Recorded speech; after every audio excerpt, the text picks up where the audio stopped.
And while small in size, if you go to our next slide, we got some stats on the country. Population of Ecuador, 17 million people. We've hit the 100,000 publisher mark, so that was a big deal for us. Very excited to be in the 100,000 club, which gives us about one publisher to 170 population. So that's a pretty good average. There's a lot of preaching, a lot of activity down there. About 100,000 publishers, we have about the same number of Bible studies, 100,000 Bible studies, which is a 5% increase in Bible studies over the previous service year. So a lot of growth, a lot of activity, good Bible studies. We've got almost 24,000 regular pioneers. When you include our 227 special pioneers, our 72 circuit overseers and their wives, and our 47 field missionaries, it means we have about 1 out of every 4 in the congregation that are in some form of the pioneer service. So that's a pretty good average. I hear in your circuit, you've also got a pretty good average, almost 1 out of 4 too. So for the country of Ecuador, we're doing good. We've had 4 consecutive peaks of pioneers. We'll have them go back. There we go. Also, you see the number baptized, 3,000 last service year, over 3,000 baptized, which is about a new circuit and a half every service year.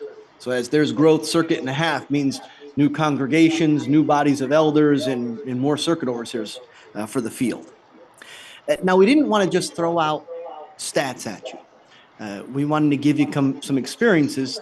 We see the growth in numbers, but seeing how Jehovah is blessing the work. In Ecuador, in a branch, on any branch level, it works very similar to the congregation or to you as a family, whether it's a husband and wife or single or family with kids. Family congregation level, you're going to make a decision. You sit down, you think of a Bible principle, you pray about it, you analyze your options, and you make a decision. And then you look to see how Jehovah blesses that decision. And when you see the blessing, you're very excited that you made a good decision, and here's how Jehovah is blessing the work. On a branch level, we do the same thing. We have issues that affect the country. We sit down, we look at Bible principles, we pray about it, we consult, and make a decision and look for Jehovah's blessing. We wanted to share 2 recent experiences that highlight Jehovah's blessing on the work down there. And they both have to do with our tax-exempt status, not our legal recognition. We have no issue with worship freely with legal recognition, but our tax-exempt status as a religious organization, we have to renew every so often. So in order to renew this tax-exempt status, we started well in advance, 8 months in advance. We had our public information department, our legal department formed together a team, and they went up to the Capitol and in to renew this. And we didn't feel that would be an issue, but we started early. However, due to certain changes in the government and certain just different things that happened in a third world country, everything kind of went on hold. So our first meeting went good. We met with the official. The official assured us this would be no problem, and then it just stopped. And our team would go in regularly, but they couldn't find that official yet. They just started dealing with his secretary. And the secretary, one particular, was not really a fan of Jehovah's Witnesses. So at first it was, yes, we left a message, he'll get back to you. And then, he's not returning calls right now. And then, this is a busy time. It may be a long time before we process your request. And until finally it was, no, he didn't approve that request. So our team continued to go in months, as we got closer to the date where it would expire. And we finally got to a mid-level official who assured us that he could help us with our request, and he would gladly do so for a service fee. And it was quite a considerable service fee. However, we were really concerned about it. They took it back to the branch. They presented, here's what the man said. We were concerned about it because if we don't get this tax-exempt status, I mean, we're talking of millions of dollars with property and donations and everything, and it would really affect the work. And also we considered the idea, well, a service fee, we don't need to consider it a bribe because we're not paying him to do something illegal. We're not paying him to do something we weren't entitled to. We're really just kind of paying him to do his job. We're just kind of greasing the wheels for him to do what he should do. And the other Bible principle, we use the example where Jesus paid a temple tax, even though he was exempt from the temple tax because he wanted to keep the work moving forward. So we really thought about maybe we should pay this service fee. But then the other side of the coin, we started thinking, well, where's our reliance on Jehovah? Where's the trust that this is Jehovah's work? And while we don't consider it a bribe, this man could consider it a bribe, and he could say, well, look, at Jehovah's Witnesses are willing to play ball, and once you go start down that road, that's a dangerous road. And the other thing is, this man could think, well, he's the one that got it done. Look at what he did for us. Where we have Psalm 145:10 about Jehovah, all your works will glorify you. We want the credit to go to him. So after praying about it, considering those examples and those Bible principles, we thought we are not going to pay this service fee. And we had our delegation ready to go in to kindly explain, we want to work together to come to a resolution, but we will not be paying his fee. Well, when our group went in that day, which was just a short time before our status was going to expire, there was the original official that was there that day. And he recognized our brother from the PID department. And he says, well, what are you doing here? So we're trying to work out this tax-exempt status. I said, didn't we take care of that months ago? I said, no, we're still working on it. So, well, no. So he called his secretaries over. He signed the stuff. He got everything done. And bam, it took a few more days to get all the lawyers to put together the documentation. But done, and we got the tax-exempt status. And it just showed, it reminded us of the scripture, Zechariah 4:6, where Jehovah says to Zerubbabel, not by military force, nor by power, but by my spirit. It's Jehovah's work. Apply Bible principles, pray for Jehovah's blessing, and then see how he uses his powerful spirit to work it out. So that was one example. The other example was in connection with that, because although we got the tax-exempt status, when that time expired, we noticed that some of our kingdom halls were charged property tax. And we recognized what the issue was. The issue was the kingdom hall was not in the name of the local legal entity, basically Watchtower Bible and Tract Society of Ecuador. It was in the name of the local congregation. So we put our delegation together and we sent them back in to resolve this. We need to change the name from the local congregation into the legal entity, and we'll get them to just eliminate the tax because we have our tax-exempt status. However, when our delegation went in, they found this was much more complicated because it wasn't just one department. You had to deal with the department that changes the names of properties. Then you had to deal with the department that charges the tax. You deal with the department that collects the tax, and then you get the department that eliminates the tax. So as they tried to get this, we realized we were never going to get this resolved before the date came where we had to pay the tax. And it was relatively large. It was over $200,000. But if we don't pay it, we would now start having dues hit, and they'd freeze our account. Now, they'd freeze the account, but only up to the amount owed. They'd freeze our bank account, but only up to $200,000. However, they wouldn't just freeze one account. For our operating expenses as a branch, we have monies in several different accounts. They would freeze each account up to $200,000. So we thought about that, and again, the decision, we sat down, we prayed, thinking, what do we do here? And we came to the decision, well, this is an unjust tax, and we know we need to resolve it, and we're going to resolve it. We have the tax-exempt status. It's just going to take time. So there was an option to simply not pay the tax and let them freeze the accounts. But what we'd do is we'd take all the money, leave a little bit in every account to keep it open, but put it all in one account, let them freeze up to the $200,000, and then we would have enough for our operating expenses for the country. We thought about that, sounded pretty good, prayed about it, but we thought, just to be sure, let's write it. Let's check with the governing body and see what they think of our idea. So as we wrote in, less than 24 hours later, we got an answer back. No, do not do that. You pay the tax. So we thought about the Bible principles they used. Romans 13:1, that talks about superior authorities. In verse 7, it says, to the one who calls for the tax, you pay the tax. It doesn't just say the one who calls for the just tax, but the unjust tax you don't have to pay. And also bigger was Matthew 6:9, the sanctification of Jehovah's name. We wouldn't want anything negative to be attached to Jehovah's Witnesses don't pay their taxes, or some freeze on our accounts that could affect Jehovah's name. So, gonna pay the tax. Wrote out the check, gonna pay the tax. We sent our delegation in one more time to organize a meeting with all these different departments to see if we can resolve it, but ready to pay the tax. When we got into that meeting, there were some issues that came up. One department was, well, how do we know these are really your buildings that you're using for religious purposes? You know, they were in the name of something else, and you changed them recently into your name. So how do we really know that? And a few other issues too. We suggested, well, we can simply show you some of the buildings. Some of those buildings are right here in the capital city of Quito. We can take you to some of those buildings, show you what they're used for. And they agreed with that idea, but they said, you know, for us, trying to organize different departments to get together, transportation, food, organizing the schedule, this is going to take months for us to organize. But it's okay. Simply don't pay the tax and we'll resolve it in time.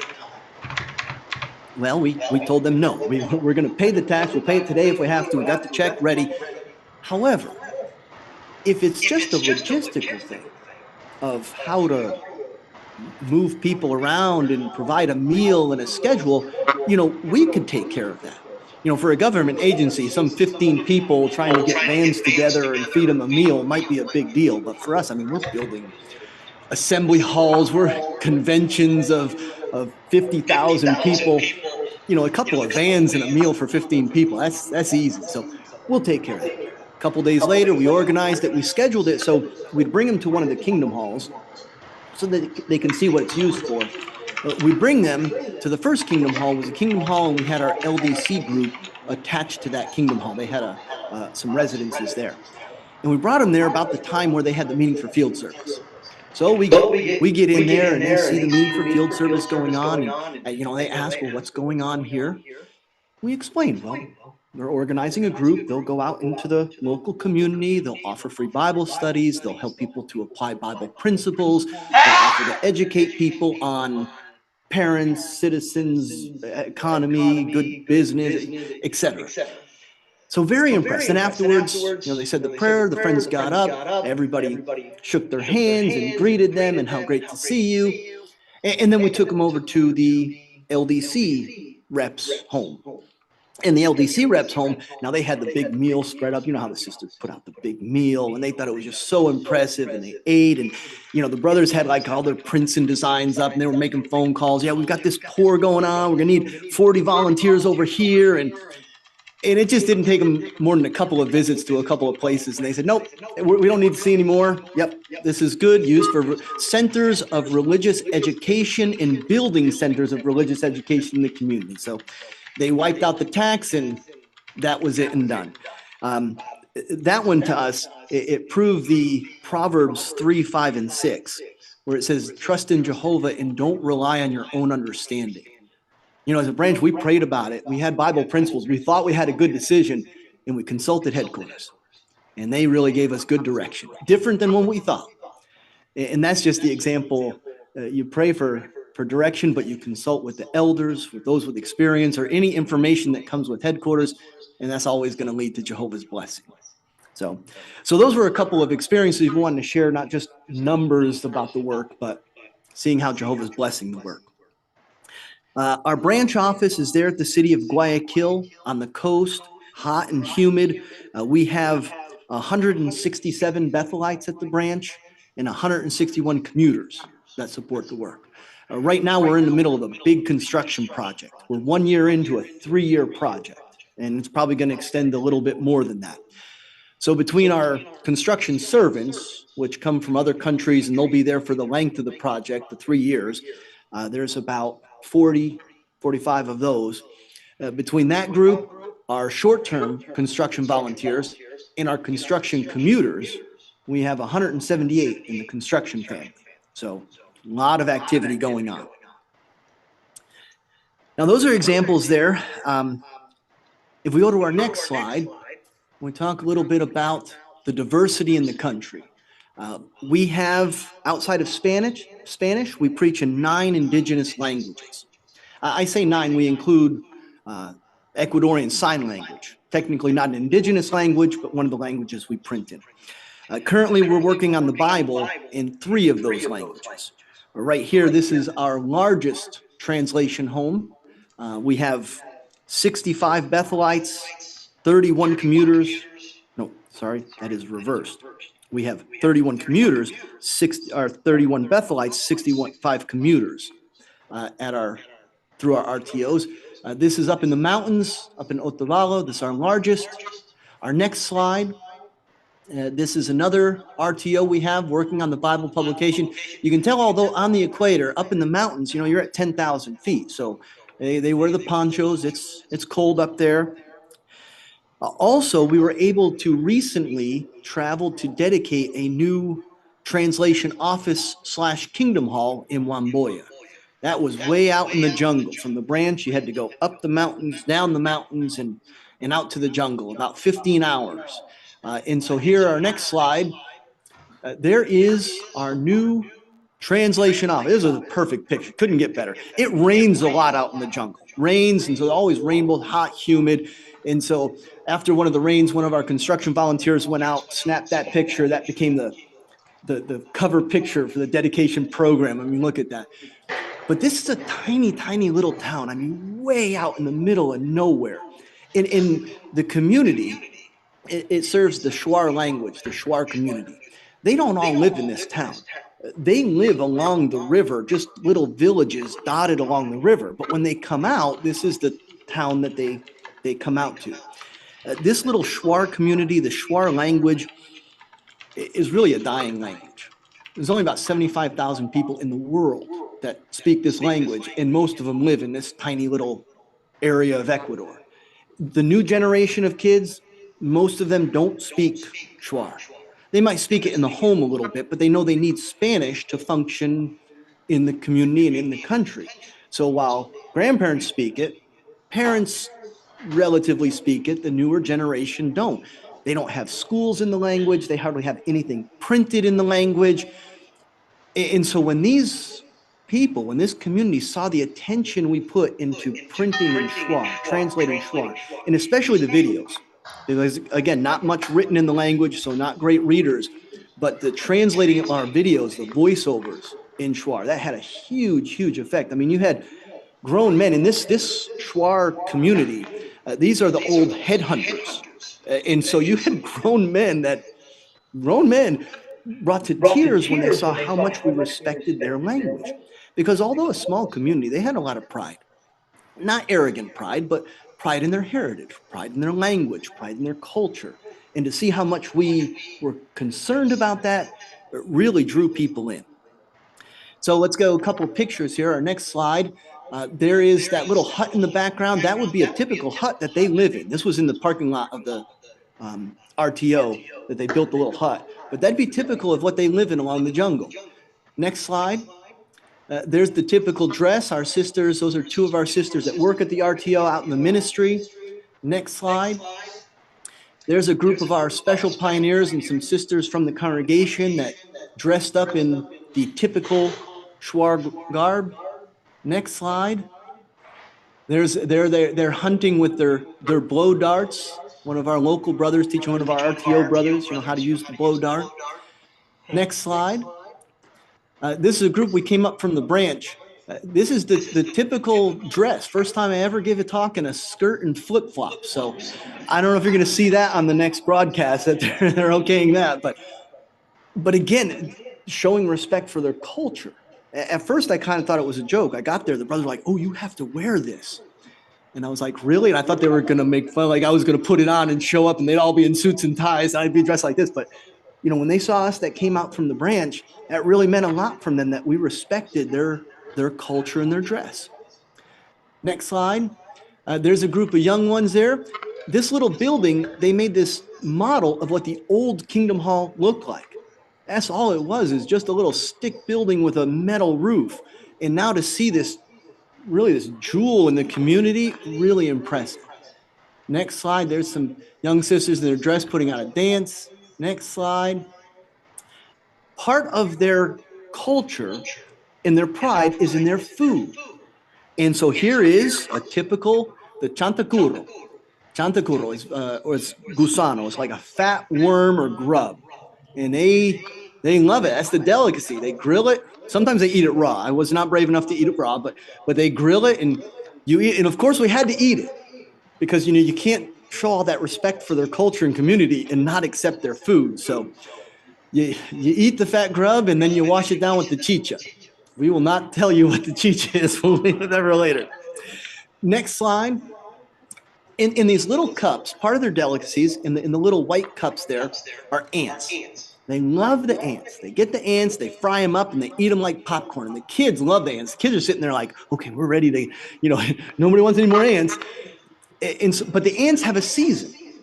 And so apparently we were right in ant season.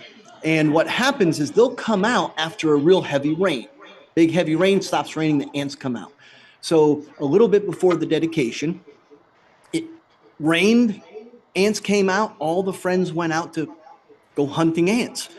But the problem was, as they went out to get the ants come out, but also the soldier ants come out. And so as they start trying to collect them, the soldier ants are protecting the other ants, and the friends got all bit up and they couldn't stay out very long. They didn't collect much.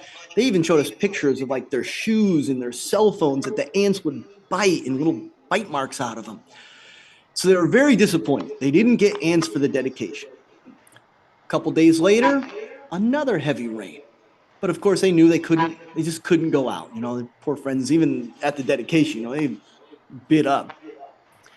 But by them not going out, what happened is these ants saw the giant parking lots of the new RTO, and they just went to the parking lot of the new RTO. But the soldier ants have a range that they'll go to. So the ants crawled past the soldier ants' range. The soldier ants stopped, and the regular ants just went and flooded the parking lot. One of the brothers saw it, called the friends. They all showed up in like garbage bags. They're sweeping ants. So many ants that the local people, the local community, they came to the Kingdom Hall. They knocked on. They're like, let us in. We want some ants. They said, no, this is for our brothers and sisters for the dedication. But if you want ants, come to the dedication. And so plenty of ants for the dedication. An experience in this type of culture, as you can imagine, there is a lot of spiritism. And that is one of the things they have to overcome if they're going to make progress. One family was making good progress, and they got to a point that they stopped. So the sister that was conducting the study was trying to figure out what happened, what's the obstacle or the hurdle they've got to overcome. And eventually she realized it was some practice, spiritistic practice that they were involved in, but it was really close to the family because it's something passed down from grandparents to parents to children. And they kind of reasoned, well, this aspect isn't really spiritistic. We left some other things behind, but this one, it's not that bad. So the sister had an elder go over, and the elder spent 2 hours with the family, very tactful, very kind, but using the scriptures to show, this is a practice that really Jehovah can't bless, and he can't bless your progress. And while he was really tactful, he could tell that the dad just wasn't getting it.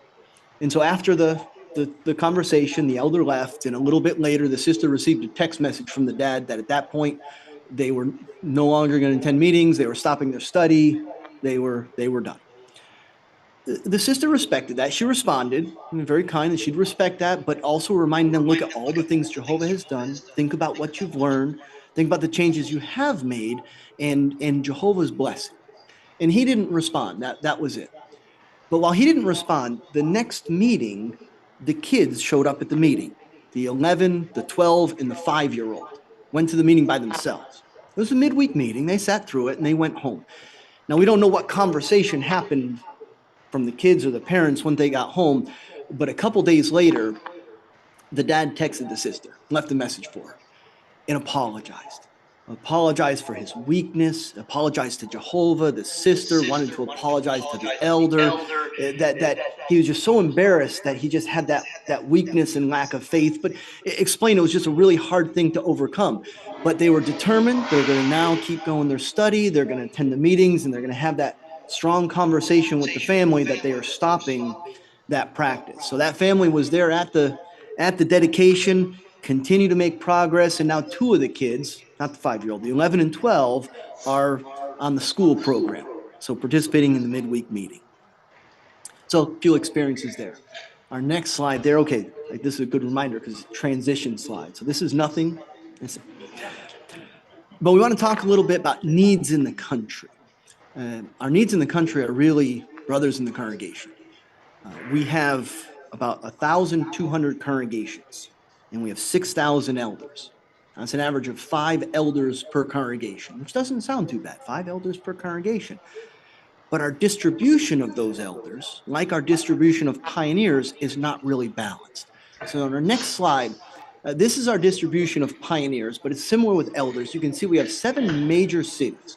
And those little yellow dots, those are the major cities. And circulated in those populated cities is where half of our pioneers and elders are, which leaves the rest of the country for the other half of the pioneers and elders. As an example, we're in Guayaquil. We're in the biggest city. The congregation that we're in, we have 15 elders. So if we have 15 elders, what does that do to the average of the elders out in the campo? We have 1 out of every 4 of our congregations has 3 elders or less. And 23 congregations has only 1 elder. Same is true with our special pioneers, with our pioneers. So we need special pioneers, not in the cities. They're going out, they're learning languages, they're out in the campo. Our next slide is an example of that. This is a group out in the area of Lago Agrio. Lago Agrio is out in the jungle, but much north from Wamboya. This is dotted along the Rio Napo. And as they get out, they're way out there. This is our regional convention last year. It's one circuit, 21 congregations in the circuit, but it spans over 3 hours. Some of our publishers at this convention had to travel 3 hours one way to get to the assembly and back. And so we're very limited in elders and in pioneers. This is a good group of Bethelites that went out to support the regional convention. Our next slide, this is our group of 14 special pioneers and temporary special pioneers that are covering that one circuit. We took them out to a nice place to eat after the assembly, but they don't live like this. They are out in the country. I mean, it's campo. And the one kneeling down there in the front, that's got the turquoise kind of striped shirt, he's in charge of our river witnessing. So every couple of months, the canoe witnessing, they get the boats and the canoes together, and they'll spend up to a week going down and visiting the villages. That is the true missionary experience of our special pioneers and temporary special pioneers. And they love it. They're happy. They're out there in the field, but a lot of our growth, too, is happening out in the field. Also, in our next slide, now we talk about, because a lot of the activity, we have major cities, but a lot of the activity happens out in the country. We wanted to give you a little bit of a look at what rural Ecuador looks like. Jan and I were able to visit a few of the congregations. We were told we're going to go visit the congregation out in Chicompe. So you're going to like the congregation out in Chicompe. They got a couple of special pioneers out there. So we went out there. Our next slide, that is the congregation of Chicompe. Two special pioneers. That's it. And so the next slide, there's where they meet. They meet under this little house. The house is up on stilts because the rain fills up. And you see the little blue thing? That's the audio video department. Next slide. See, that's how we gave the talk. We got the dog and the chicken and the cat running around. Apparently, I put that dog to sleep. I don't think that was my fault. I don't think he was really interested anyway. That's on the dog. But the next slide, see, that chicken was paying attention. He's following along. We counted him as attendance. So our next slide, some from the local congregation about an hour away, came out during the visit.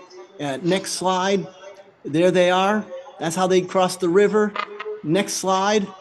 This brother was showing us the lower one you cross. That's when it's not the rainy season. That higher one that he's up on, the water fills up to that during the rainy season. So those guys really get out there and adventurous. So Chicompe. Next slide. A typical house, just a hut, little roof.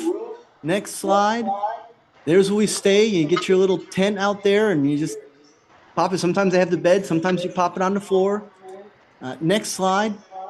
This is the congregation we visited in Pedro Pablo Gomez. Pedro Pablo Gomez. That's the congregation.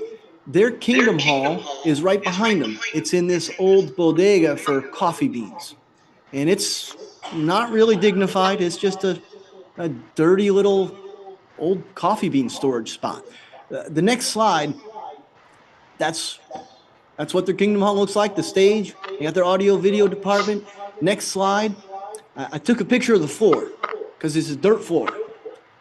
Dirt floor, but after every meeting, those sisters got out there, they swept the floor. They swept the dirt floor. It was packed down, so you can kind of sweep the pebbles and stuff off of it. But they were like, nope, this is Jehovah's house, even though not really dignified, but they were gonna keep it clean.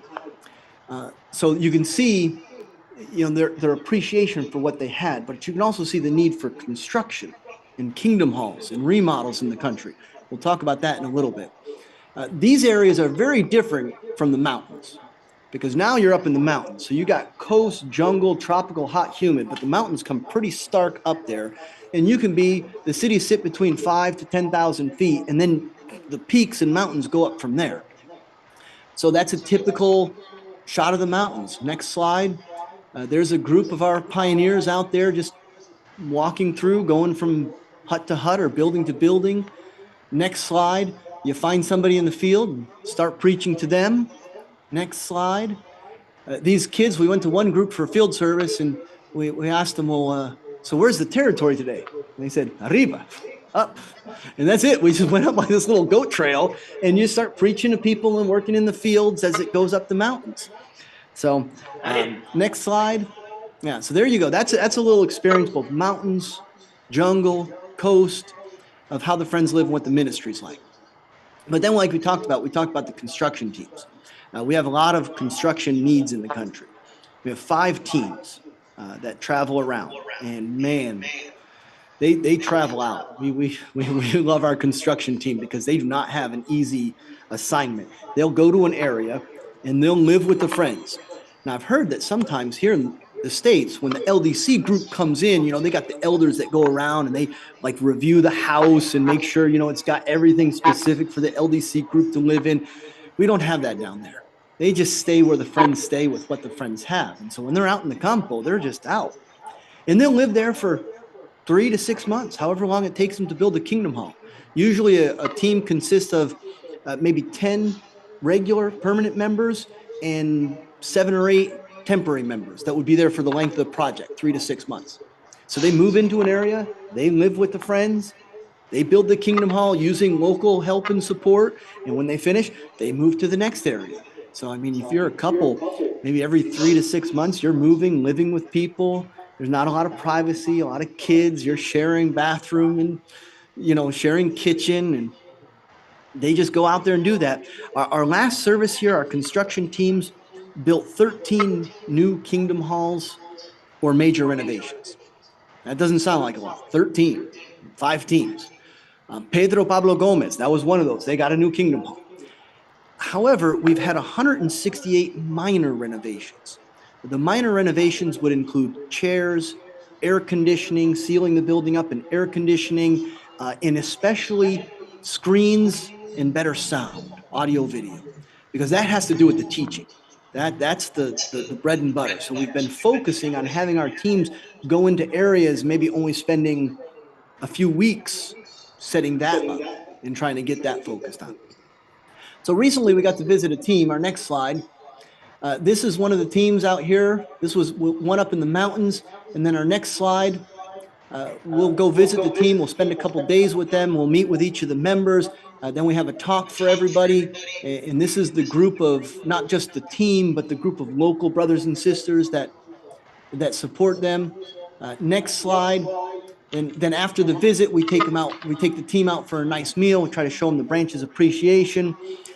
Tell you one quick story. about one of the new guys. We got to this team and we meet with everybody. And one guy, Jerry had been there for 3 days, brand new, 3 days into his assignment. It was a 3-month assignment. And poor Jerry, he was from this little podunk town, Hama, out in the middle of nowhere, never been out of that town, never left his family, never. His little sister cried the whole day that he left. And Jerry's 3 days in, and he always walked around looking like he was about ready to bust out crying, and just so we talked to him, how you doing, and he has such appreciation for the work. He wanted to do it, but it's like if he was feeling so bad missing his family after 3 days, how is he going to make 3 months? So, we gave Jerry a nice hug. We read him some scriptures. And of course, if you've served on a project or you've served on a build, the camaraderie that you quickly build. And so we're confident, Jerry's going to kind of build that camaraderie. An example of this is when we went out to dinner. You don't just go out to dinner and say, well, the branch wants to take care of a nice little dinner for you, so thank you. And let's say a prayer. You got to say a few words. That's kind of the standard. So you stand up, you say a few words. And then the overseer of the construction team, he stands up and he says a few words. And then the assistant overseer, who's the brother sitting right there closest on the right in the pink shirt, he stands up, he says a few words. And then anybody else that wants to, they can stand up and say a few words. Well, after we had these couple of brothers, we looked down and we saw Jerry sitting over there, and we said, you know what? Jerry should say a few words. Looks like he's about to cry. He stands up and he proceeds to break into this convention drama voice and gestures. And we thank Jehovah for the food and our representative that has come out because he loves us. And so, of course, for the rest of the visit, all the guys, kindly made fun of Jerry. Pass the butter, Jerry, But, of course, that kind of camaraderie that builds up. He's doing good. We saw Jerry a couple weeks later. He was fitting and doing really well. But it really impresses us, not just there, but here. Young ones, they grow up in an area, and it's hard to leave that area. Their friends, their family, their congregation, it's everything they know. But there's so much activity. Work where the need is greater. Where there's construction, Bethel applications, SKE, right? We got a couple of those. And it takes a lot to leave what you know, like little Jerry there. But you see Jehovah's blessing on the work and all the activity. So on behalf of the 161 Bethelites and the 8 members of our branch committee, we just want to extend the loving greetings of all our brothers and sisters in Ecuador.